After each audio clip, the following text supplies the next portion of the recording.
Roger, I known you a long time, and I'd like to start by this one thing that so dominated your career, and that is you're one of the hardest working people I've ever known. The conditioning, the play.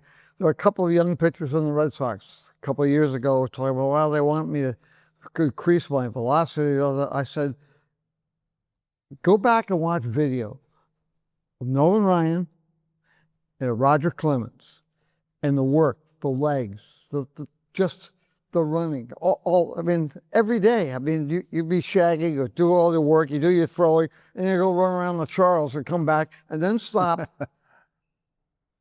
at some hospital to spend time with kids. But it was the work that you put in. And, you know, it sounds wonderful to be, you were a first round draft choice. But I can remember the Red Sox had drafted you. In those years, I used to be in Eddie Casco was the scouting director. He would let me sit in with the draft. And so when the 14th pick, first of all, there were like 12 pitchers taken before you in the first round. Which was, to me, you know, looking back, this is one of the funniest things, but they got the 14th pick, and the Montreal Expos took a right-handed pitcher named Rick Stoll from the University of Michigan. Only you would remember that, Peter. Well, I never forgot it in a lot of ways, because one of the people who had scouted you threw his briefcase against the wall. Oh, God, how can we lost out on Rick Stoll. They were all upset about it. So you were like, well, you're the substitute guy. And it was so incredible to me all these years later, but actually it didn't have to be that, because I already knew from when you would pitch to the Florida State League, and then you went up to Connecticut and won the championship there. And then it's, my point from that is, though, what I've always taken is that, okay, maybe that's other opinions, but just look at the work that you put in to get where you are. I mean, you are, and it's ridiculous that so. Let me tell you this: you are dead on. I had a 3 mile, a 4 mile, and a 5 mile track out on the Charles River. That depending on what day I was going to pitch next. Once I knew I was pitching on short days rest, regular rest, whatever it might be, I didn't like running at Fenway in front of the fans or jogging or doing anything like that. So put my headset on, and once I got out of the kind of crowded area around Fenway, it was smooth sailing. And being in Boston, it's a running town. So I had somebody to pace myself. And there were 2 or 3 times you were out there and I was trying to stay up with you. You're a big time runner too. So that's the beauty about being an athlete in Boston. They have some great runners, and it would, you know, I'd have my sunglasses on or whatever, but people would double take, you know, when I'm running behind them. I get behind them, I sound like a train coming from behind them, you know. And they would take a double take thinking there's no way it's him, you know, he'd be at the stadium. So I could be incognito running a few times down there. So had a great running track, had the same setup in certain parts of the different cities. The south side of Chicago, now that was a little tough running in that neighborhood. I was running for my life sometimes, so I really had some good times, yeah. But yeah, I mean, I loved it. Coming out of University of Texas, the only team that I knew that was going to probably draft me was the Los Angeles Dodgers. And the Red Sox took me the pick in front of those, I believe. And so it was a fun day. You know, it was a little sad because during the College World Series, the draft was right in the middle of the College World Series. So we had some other guys that thought they were going to get drafted. They didn't. They were a little sad on the bus when we were going to play. The guys that got drafted were kind of anxious and happy, and I was fired up that I got drafted, number one, because I knew my career was going to continue on, and but my focus was beating Alabama for the national championship, and then I go from 20,000 people in Omaha, and they draft me and send me to this place called Winter Haven, Florida, and there's 11 people in the stands, and I can look up and see the guy. I said, that guy in the red shirt's calling me a bum. What's that about? I mean, there's 11 people, Peter. I mean, so, but it was fun. It was a great journey. I think 4 games maybe. I think I pitched 12 games in the minors, and it was, Winter Haven. What I understood, they were gonna send me to Pawtucket AAA, but they were in last place, and they didn't want me in that environment. Sent me to AA and the Eastern League, and they were close. And we ended up, I think I ended up going like 6-0 in that league, beating up on some guys, and we went 2-0 and pitched a championship game to beat, I think, the Phillies. And then I was ready to go home, and they said, no, you're not coming home, you're going to see Fenway Park. And I said, okay. I said, they go, you're not going to play or dress or anything like that. We want you to see Fenway Park. You've never seen it. And I go, I haven't. Well, it was really cool there. So I go to the airport, and this is a story that's been told. I get in the cab, and I got my head in a magazine or something, and finally the cab stops. We're outside of Fenway Park, but I don't know it. And I look out the window, and there's brick buildings. It looks like a warehouse. And I go, hey, cabbie, I'm a professional athlete. I'm going to a baseball stadium. It's called Fenway Park. He goes, this is it, kid. Get your ass out of my car. And I was like, damn. So I get out, and they grab me, and they take me up the runway, and I see the big green monster. I stayed for the game. The Baltimore Orioles are in town, and I got to watch Dennis Eckersley and Jim Palmer. And so that was pretty cool. And then I went back home, and then the team said, you're going to go to a big league camp the next year. So 84 of my big league camp, and I got to meet the likes of Ted Williams and Carl Yastrzemski and Pesky, and some of the great ones. Had some great teammates: Jim Rice, Dwight Evans, Hursty, Boggsy, guys like that. So it was pretty cool. Well, I was going to move on to that, to getting to Winter Haven, because in your time in the Florida State League, you definitely made an impression when you were playing against Lakeland and the Tigers. I don't know who the guy from Oklahoma State who wiped out Brumley at second base. Yeah. But anyway, so you were going to start early on in spring training, your first start professionally or any kind, against the Tigers. And they were only about 20 minutes away over in Lakeland. So they rode the bus over, and Sparky Anderson, one of the great characters of all time, he comes over to me and he goes, Peter, I finally had to stop the bus and tell them to shut up. They were all telling stories about you taking out that guy. You took out the guy from Oklahoma State that was playing for the Tigers in Lakeland, and he wiped out Brumley, so you took care of him. And they were all talking about how scary they scared. And Sparky finally got up and said, shut up. I don't want to hear anybody else talk on this bus. The guy's, he's never pitched professionally before, and somebody who had been playing for Lakeland said, yeah, well, wait till you see him today. And I believe you've shut him out for 3 innings and moved on for that. But it was that introduction for Sparky Anderson to say, shut up, I don't want to hear anything more about this guy before we play him. I thought it was one of the funniest scenes that I ever covered in baseball. Well, Sparky was a great one. I had the opportunity to pitch in the big leagues against the Tigers quite a bit. And I think my first game, my dad, before he passed away, I went to a Cincinnati Reds game. So I got to, I just was watching the game. And then, of course, most of my games that I watched, obviously my guys, really 3 guys when I talk about them. And because you and I, this man here, by the way, did my first book. So I thank Peter for that. We need to add on to that now, since I had a long twilight. But yeah, so I just remember, I remember as a kid in high school sneaking in the Astrodome to watch Nolan Ryan just warm up. I didn't stay for the game. And in an Astrodome, with the catcher catching, it was so loud. If you're throwing 95, it sounds like 105.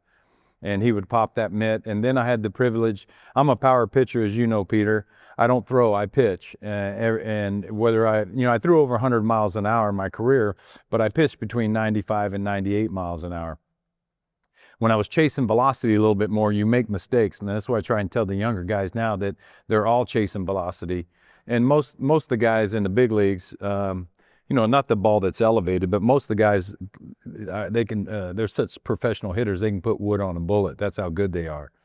But I had the privilege of having a great pitching coach in Bill Fisher. He was with the Cincinnati Reds and had Tom Seaver. And as you know, Tom Seaver came over to the Red Sox, and it was a joy for me I consider Tom terrific, the ultimate power pitcher.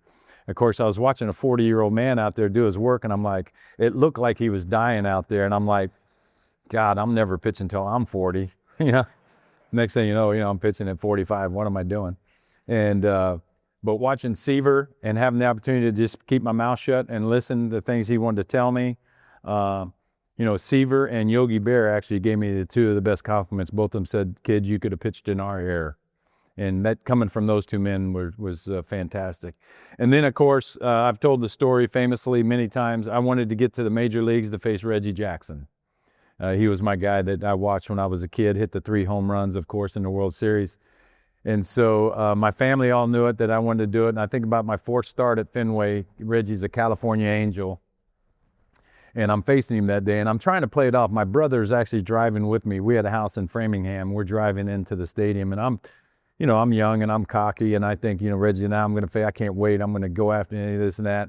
And I'm trying to build my confidence up. And my brother says, when we get out and we get to the parking lot at Fenway, before I left, he goes, "Hey, I'm just going to tell you, I don't need to tell you a pitch. You know how to do your job, but it's Reggie Jackson. He is a little older, but he still knows how to rise to the occasion, so be careful with him." I said, "Yeah, right." So I get out of the car, and sure enough, big Sherm feller with his big booming voice, now batting for the California Angels, number 44, Reggie. And I'm behind the pitching row, and my shoes aren't untied, but I'm retying them and tying them, retying them and tying. I don't want to turn around and even look at Reggie in the eye with those glasses on, that half helmet, that handlebar mustache, whatever he's got. So, but I turned around and he was in there, and I was sitting at about 94 miles an hour, and Reggie stepped in, and my first 3 pitches to Reggie were 98, 98, and 98. And at one point he called timeout on me, and he took his glasses off, and he had a hanky in his back, and he's cleaning. I was saying, "Great, he can't see my damn fastball. This is great. He's having trouble. See, I'm just going to keep pouring it on." So, but as Reggie at his banquet, his golf tournament a month ago out in Las Vegas, he got me up to tell the story. I struck him out 3 times. The first 3 times punched his ticket. I was winning 5-1. Man on second, his 4th at bat. And Reggie goes, "Tell him what happened. Tell him what happened." I go, "Reggie hit a 2-run homer off me." And there he is running around the bases. I think I was happier than he was that he hit it. So, and I got taken out of the game the 7th inning. We won 5-2, but it was a treat for me to get to the majors and face Reggie. When you were coming, it's so interesting because you were such a power pitcher. But when you were coming up, both in college and in the minor leagues, was there anywhere near as much made of the quote velo on every pitch the way it is today? No, there's not even comparable to guys that chase velo right now. Pitching is like buying a house or property. Location, location, location. I mean, simple as that. Velocity is probably the last thing you need. You got to, your control, movement is super important, and velocity is great. The analytics. I do my work with the Houston Astros. I call them propeller heads, the guys that just punch in a computer, and because I still believe, we're paying a guy $25 million to be out there on the mound. And I still believe instead of going and pull him in the 4th inning, if you think he's laboring, go out there and look him in the eyes, give him an eye and a heart test. And if he says, "Hey, can you get these next 2 guys for me?" If he says, "I think so," you're going to the bullpen. But if he says, "I got it," I mean, when myself or Bruce Hurst or whoever it was with the Red Sox, when our pitching coach would come to the mound in the 6th inning, we'd have the ball tucked under our arm, and as soon as he got to the mound, we're like, "What the hell are you doing out here? Get back in the deck. I'm finishing this game." So my boys brought up a stat, Peter, the other day. I don't know, you would probably know it, but I forget what year it was, late 80s. I had 31, 32 starts. I had 18 complete games. And so that's never going to happen. But in those 18 complete games, which I had no idea, they said, "Dad, that was more than Scherzer, Verlander, and Kershaw have combined in their careers."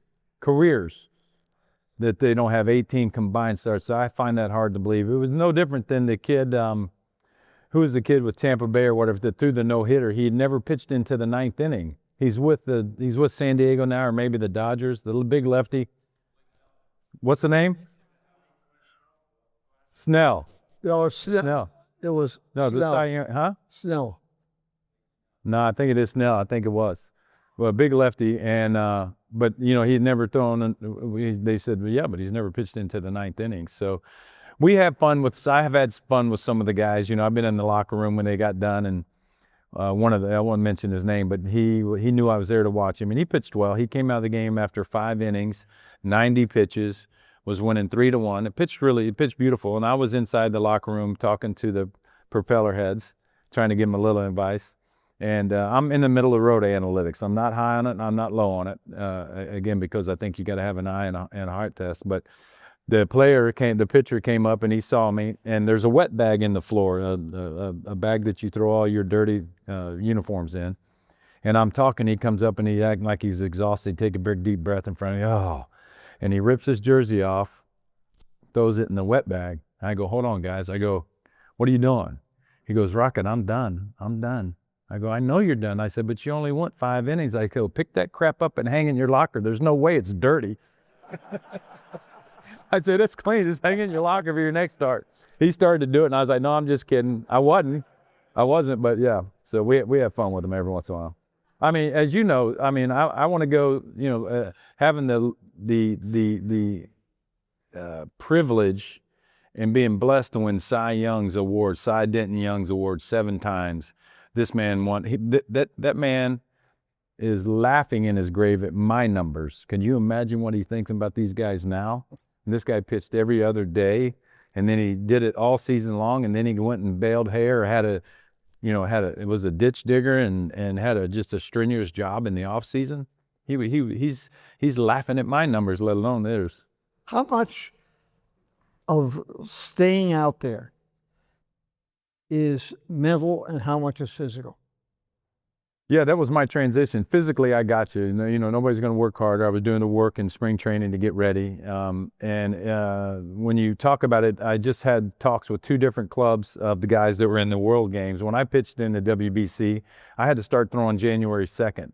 Normally, I would wait a little bit longer to start playing long toss and get my arm ready, but I knew that I was going to have to ramp up early. And these guys, if you've seen these guys that were throwing these competitive innings, 95 to 100 miles an hour, you just keep your eye on some of these guys. It's taxing. It's super taxing on your body. So you really have to pay attention to it, especially in April, and especially as you get a little bit older. I knew that once I turned 40, I had to get in the pool more. I had to cut my distance running down, my leg work down. I had to cut it all down to get ready for September, October in the playoffs. I knew whether it be the Red Sox, Yankees, Blue Jays, whoever, Astros, they wanted me to be ready mid-September and really go on a nice run into maybe mid-October if we could. So, but the physical part, that's up to the player. I mean, they got 2 chefs now in that locker room. So those guys are eating themselves through some uniforms right now. So they got to be careful with that. The mental part of the game, I think, is most important. Mentally, I'm going to crush it. Unflappable, even when I don't have my best stuff. You learn life lessons. I tell the young kids, I won 160 whatever games, lost 180, learned a lot from those losses. But the mental part of the game, you got to be unflappable. And I told them by spring training, your 3rd start, you got to quit hearing the popcorn vendor. You got to quit seeing people moving behind. You're just locked in. I know that Carlton Fisk is at the plate. I know Albert Pujols is at the plate, or I know Reggie Jackson's at the plate, and I know he's standing there, but I'm laser focused on that catcher's mitt. And I need my catchers, just like I told Rich Gedman, one of my favorite of all time here, I told Getty, when he moves, to move quietly. Don't hop to that spot. And back then, the umpires were different because we wanted our catchers to move. They weren't on one knee. If you caught back then, like I told Getty, if you went down to one knee to catch balls like they do now, you would get released because they say you're lazy.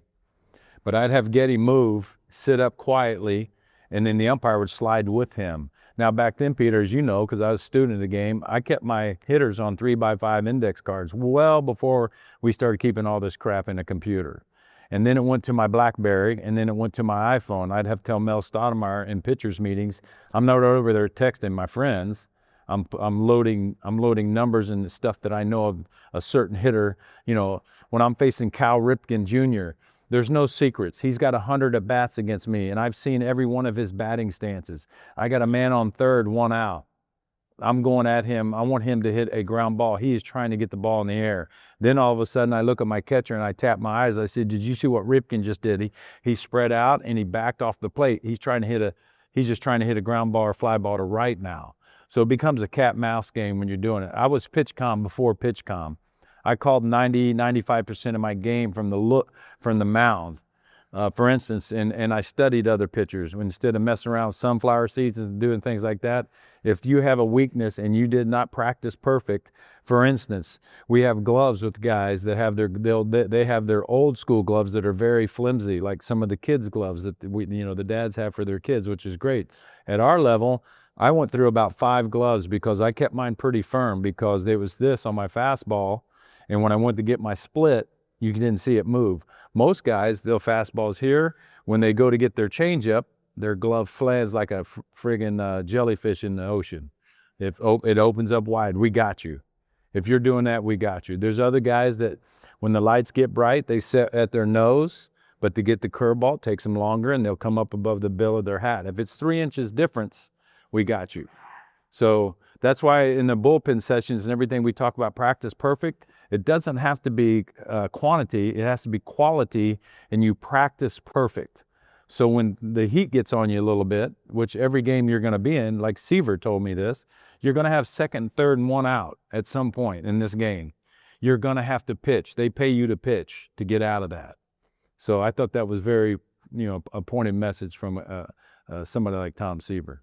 Well, one thing that I think has really disappeared in the game, and you mentioned it briefly, and it kind of surprises me. My very good friend Brad Osmus, who caught you and is obviously a huge, he has so much respect for you.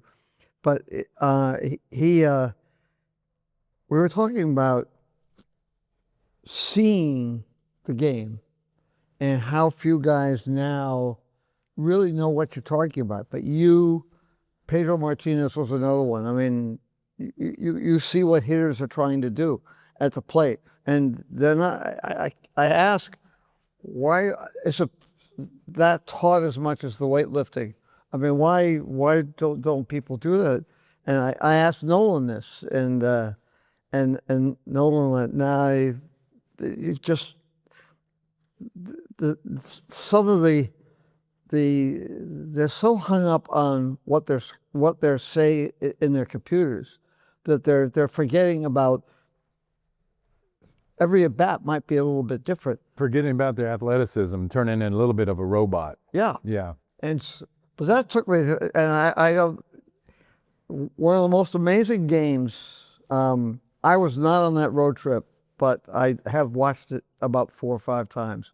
It was a game in 1974. Well before your time, but Louis Tiant against Nolan Ryan in Anaheim. And Nolan threw 320 pitches, but they took him out after 12 innings. Tiant pitched into the 15th inning, and an infield hit and a bloop over the third baseman's head, they score a run in the 15th inning. He is the last pitcher to start a game and pitch in the 15th inning. But I talked to both of them about it, and Nolan is still angry I can't even remember who the Angels manager. He said, I'm still pissed. He took me out after 12. Can you believe that? I said, Nolan, you were well over 200 pitches at the time. He said, well, what do you think I trained for all those years? I mean, I twice threw no hitters, and were going to have me on Baseball Tonight afterwards, but you had to wait an hour and sit there and wait in the studio until I was done riding on my bike after I threw a no-hitter. I said, I know, that's why I call you and talk to you about it. And Tiant, I mean, it's just like when after 173 pitches or something in a World Series game, Darryl Johnson started coming out to the mound, And Tion, it was really funny. He's just screaming, "Get out of here!" Daryl had to turn around and go back in the dugout.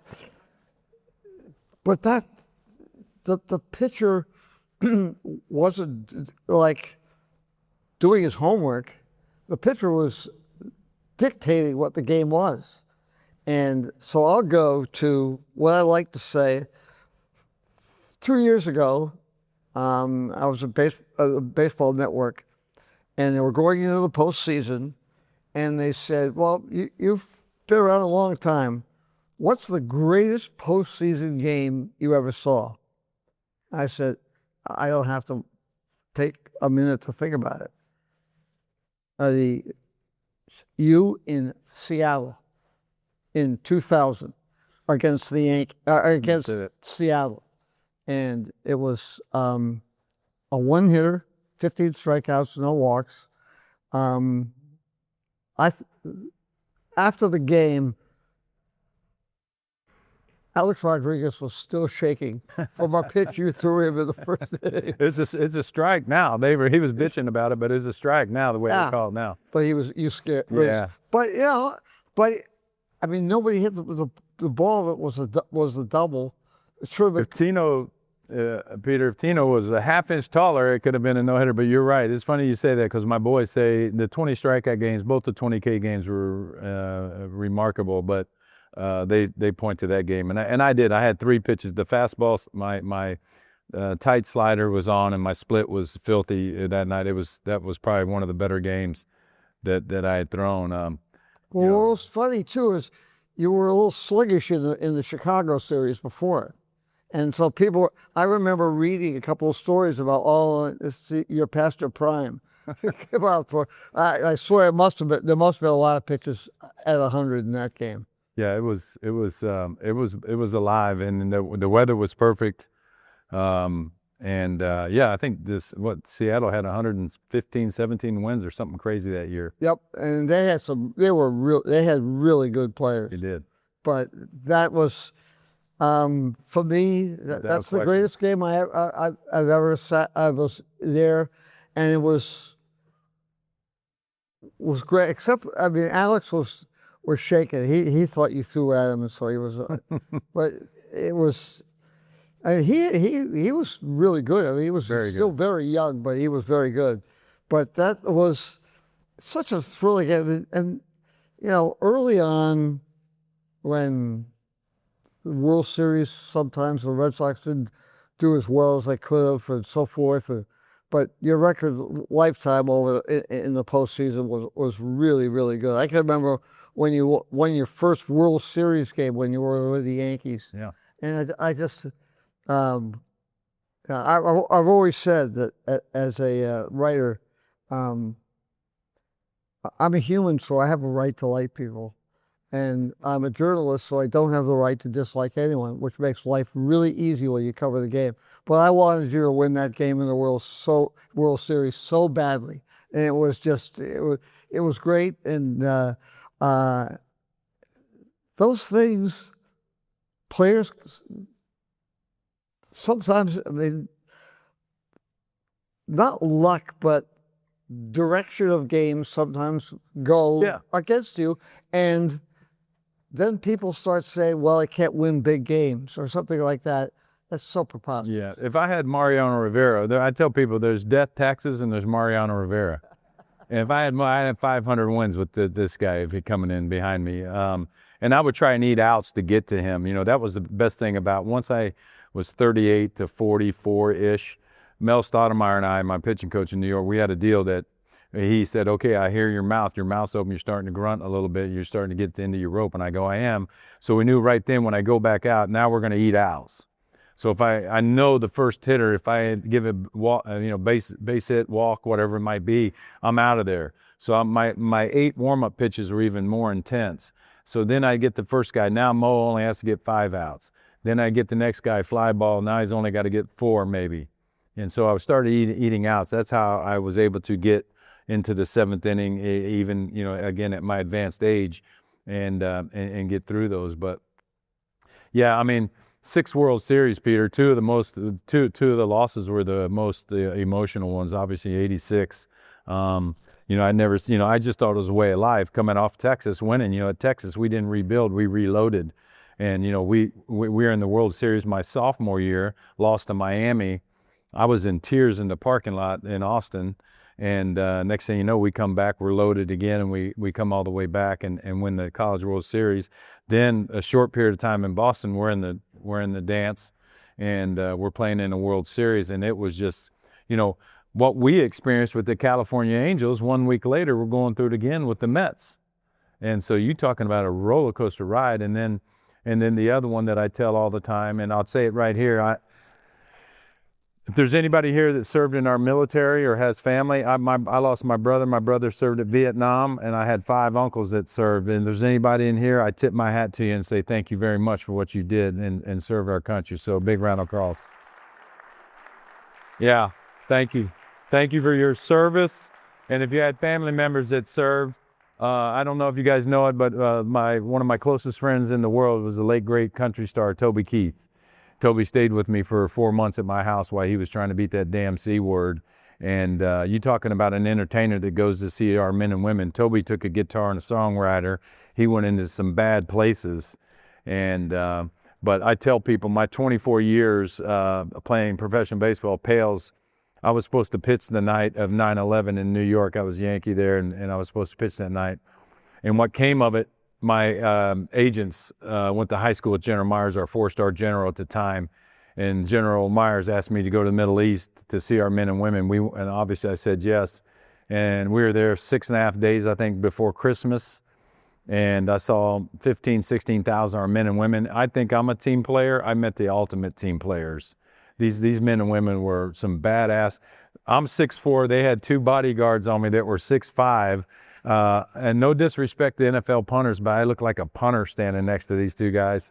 And they were guarding me the whole time over there. We had one altercation. We just got in Afghanistan where they had bombed a place. And but anyway, I met the coolest people and a bunch of people that make me feel safe on a mound out there on center stage in front of 55,000 people. And then I had to pitch that game 3 that President Bush came out in a bulletproof vest and threw that perfect strike in front of the world. That was, like I said, very, very emotional series also with everything going on in our world. Did you help him warm up? Huh? Did you help him warm up? I told him where to go warm up. He came in. I knew his dad. I knew 41 better. Sure. They both live about 2 miles from us at home in Houston. So he comes over. I have a damn horseshoe pit in my backyard because of him. I would have never put it in if it wasn't for him. And but 43 came in, had the bulletproof vest on. I gave him a hug. He told me good luck. And I said, if you want it, he wanted to throw a couple to see if he could even throw in this thing. He was going to take it off if he couldn't.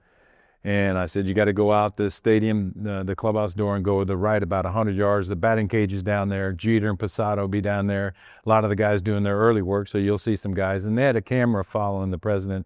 It's been well documented. You can pull it up. But he goes down there and throws about 5 or 6 pitches perfectly. And then he wants to strike up, President 43, he wants to strike up conversation with Jeter. And he's like, Derek, any pointers?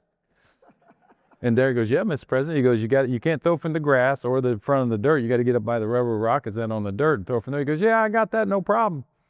Derek goes, one more thing, Mr. President. He goes, if you bounce it, they're going to boo your ass.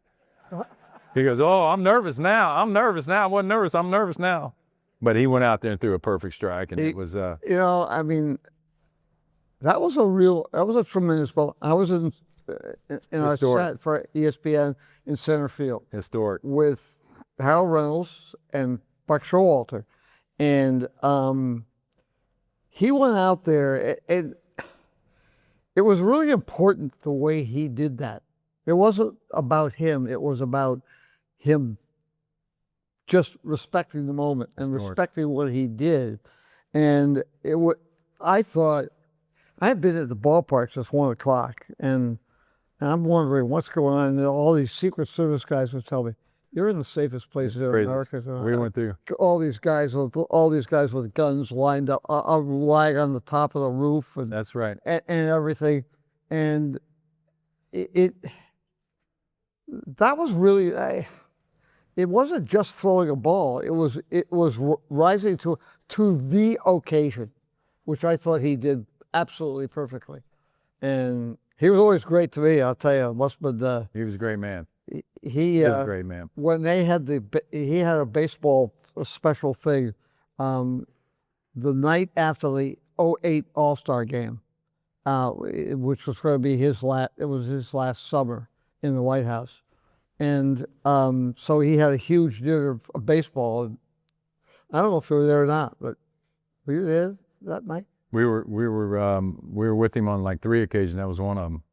Because I'm looking around. When my wife Gloria's, she found her table right away. So I'm looking around and trying to figure out where in the world am I. Somebody tapped me on the shoulder, pointed up. I was sitting there. I was sitting next to him. So it was that was really fun. And what was so good was there were a couple of things. We had a player that had terrible drug problems, and somebody else who had hit balls out of Yankee Stadium in the home run hitting contest 2 nights before. But he was so interested in other people. Well, this guy has problems, but can he get out? Is he going to be all right? And I'm just, I was amazed.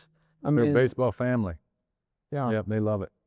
Oh, Of course, yeah. that famous picture with 41 at Yale, first baseman at Yale, and Babe Ruth is there in a suit giving him a plaque. Oh, yeah. They're a very famous photo. And matter of fact, my advisor and hockey coach and baseball coach in prep school was his roommate and the shortstop on that Yale team that got to the finals.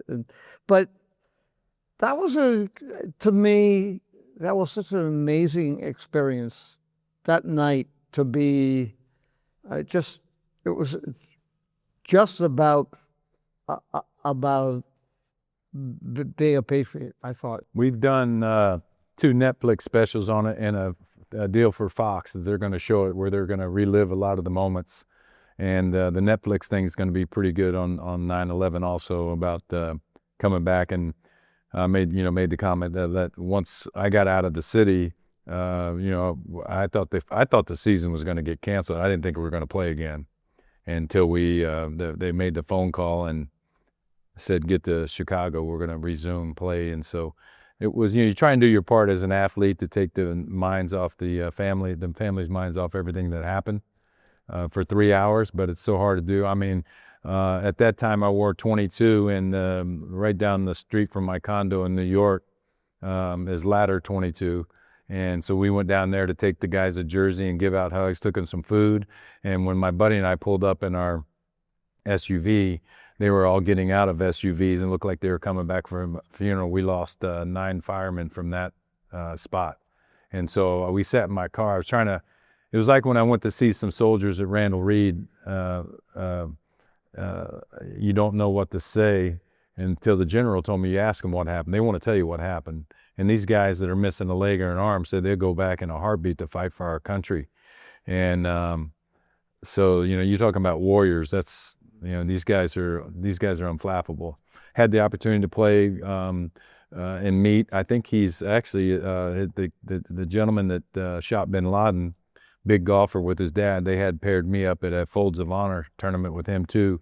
And to hear his story and hear his dad talk about his son, how worried he was for his boy when he got deployed and being one of the main Navy SEALs, where their stories are incredible.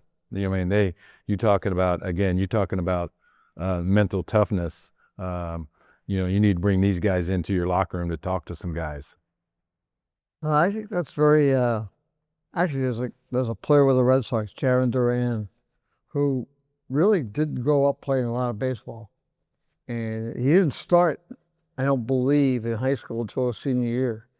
But all his life, his whole goal was to be a Navy SEAL. Still trains to be a Navy SEAL. And when he first came up, he was pretty raw. And I used to tell Alex Cora, I said, but just think of what that is. I saw him playing the Cape League. He was all right, but it wasn't anything. It wasn't somebody you thought would end up winning an All-Star game with a home run or something, which he did. But